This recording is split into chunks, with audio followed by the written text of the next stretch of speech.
জয় যিশু, জয় যিশু। আজ ১লা মে, শ্রমিক দিবস।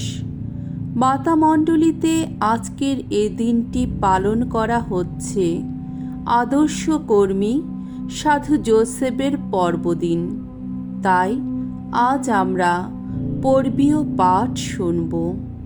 প্রথম পাঠ আদি পুস্তক হতে আজকের বাণী পাঠ, ১ অধ্যায় ২৬ পদ, ২ অধ্যায় ৩ পদ।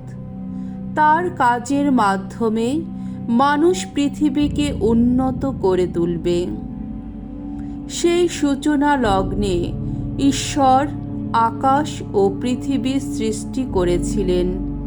ষষ্ঠ দিনে ঈশ্বর বললেন, এবার মানুষকে গড়ে তোলা যাক আমাদের প্রতিমূর্তিতে, আমাদেরই সাদৃশ্যে।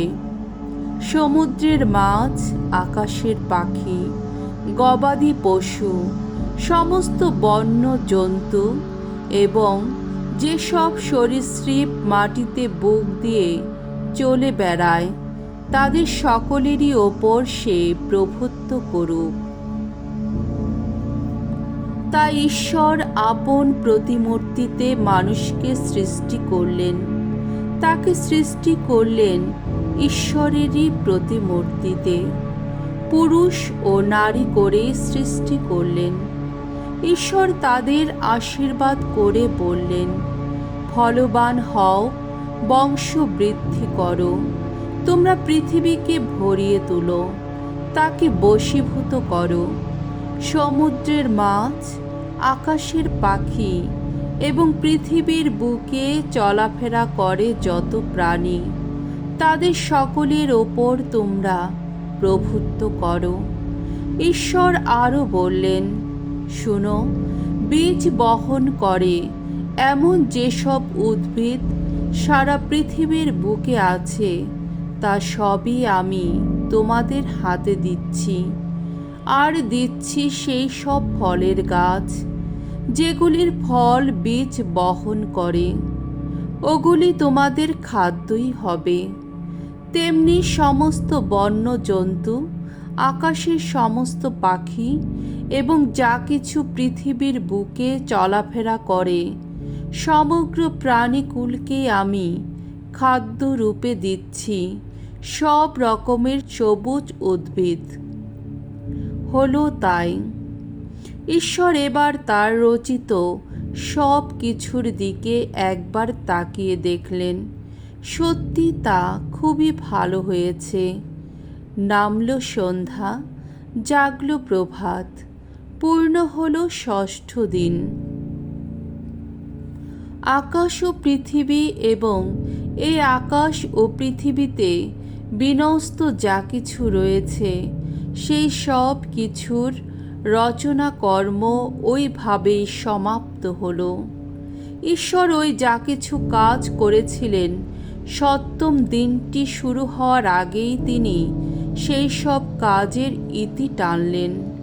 তিনি ওই যা কিছু কাজ করেছিলেন তা করার পর তিনি সপ্তম দিনে বিশ্রাম নিলেন।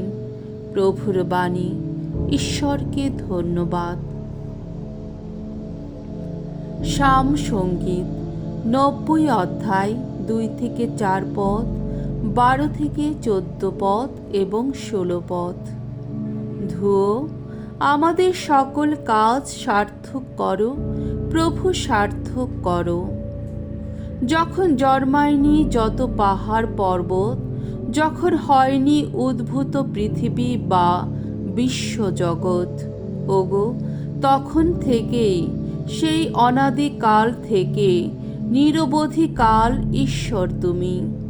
মানুষকে আবার ধুলাতেই ফিরিয়ে আনো তুমি। তুমি বলো, মানব সন্তানেরা, তোমরা আবার ধুলার বুকেই ফিরে যাও।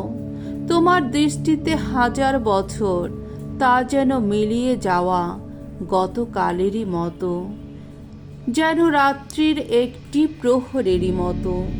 আমাদের বুঝতে শেখাও, ওগো, কদিনই বা জীবনের আয়ু। আমাদের অন্তরে যেন জেগে ওঠে পরম জ্ঞান।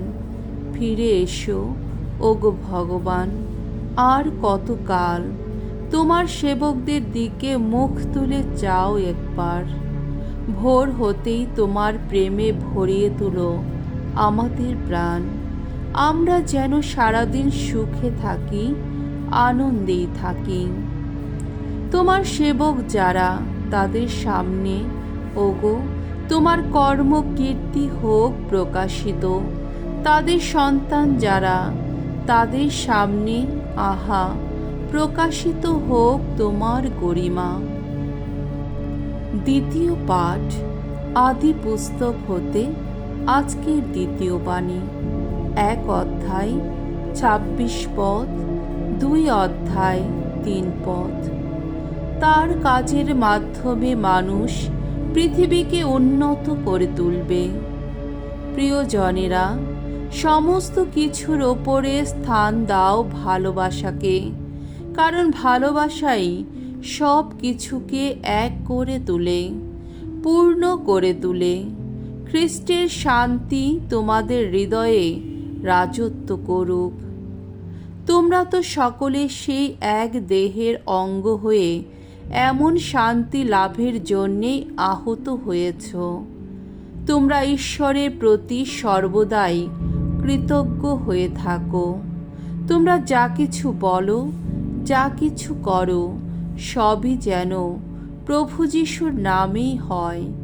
তার মাধ্যমে পিতা ঈশ্বরকে তোমাদের কৃতজ্ঞতা জানিয়েই তা যেন হয়। তোমাদের যা কিছু করার থাকুক না কেন, মন প্রাণ দিয়েই তা করো, কেননা তোমরা তা করছো মানুষের জন্যে তো নয়, প্রভুরই জন্যে। জেনে রাখো, ঈশ্বর সন্তানের জন্যে সঞ্চিত রাখা সেই যে সম্পদ, তোমরা একদিন পুরস্কার হিসাবে প্রভুর কাছ থেকে তা পাবেই। তাই তোমাদের প্রভু যিনি, সেই খ্রিস্টেরই সেবা দাস হও তোমরা। প্রভুর বাণী। ঈশ্বরকে ধন্যবাদ। বাণী বন্দনা। জয় জয় প্রভুর জয়। ধন্য চিরধন্য প্রভু ভগবান, আমাদের পরিত্রাতা যিনি, আমাদের সকল শ্রমের ভার বহন করে নেন তিনি। জয় জয় প্রভুর জয়। মঙ্গল সমাচার। মথিরচিত মঙ্গল সমাচার 13 অধ্যায় 54 থেকে 58 পদ। ও কি সেই ছুতোরের ছেলে নয়? যিশু একদিন নিজের শহরে এলেন। সেখানকার সমাজ গৃহে তিনি লোকদের এমনভাবে উপদেশ দিতে লাগলেন যে সকলে অবাক হয়ে বলতে লাগল, এত জ্ঞান আর এমন সব অলৌকিক কাজ করার শক্তি ও পেল কোথা থেকে? ও কি সেই ছুতোরের ছেলে নয়?